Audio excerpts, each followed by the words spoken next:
నర్సరావుపేట మండల ఉప్పడపాడులో వైసీపీ శ్రేణుల కవ్వింపు చర్యలు. టీడీపీ ఎన్నికల ప్రచారాన్ని అడ్డుకున్న వైసీపీ కార్యకర్తలు.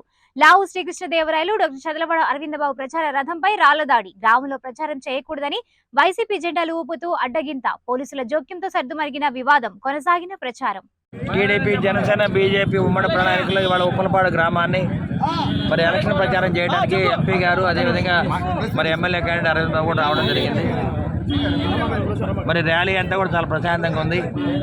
మరి ఎమ్మెల్యే గోపిరెడ్డి శ్రీనివాసరెడ్డి మరి ఇక్కడ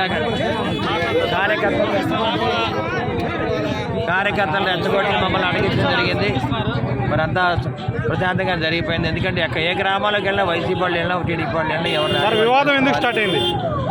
వివాదం అంటే రేపు రాబోయే కాలంలో ప్రభుత్వం వైసీపీ ప్రభుత్వం రావట్లేదు, తప్పనిసరిగా వచ్చే ప్రభుత్వం టీడీపీ, జనసేన ఉమ్మడి ప్రభుత్వం. కాబట్టి ఏదైనా వాళ్ళ ఊర్లో వాళ్ళు ర్యాలీ ఆపుదానికి ప్రయత్నం చేశారు. అది వాళ్ళ వల్ల చేత కాలేదు.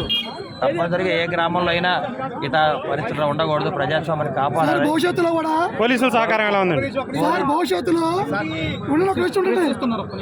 పోలీసుల దగ్గర ఉండి శాంతియుతంగా పరిష్కారం చేయడం జరిగింది. రేపు రాబోయే కాలంలో కూడా ఎలక్షన్స్ కూడా ఈ విధంగా ఉంటాయి. కాబట్టి మాకు ఉప్పలపాడులో పోలీస్ ఫోర్స్ ఉండాలి, ఎలక్షన్స్ సుజావుగా జరగాలని మేము చెప్తున్నాం.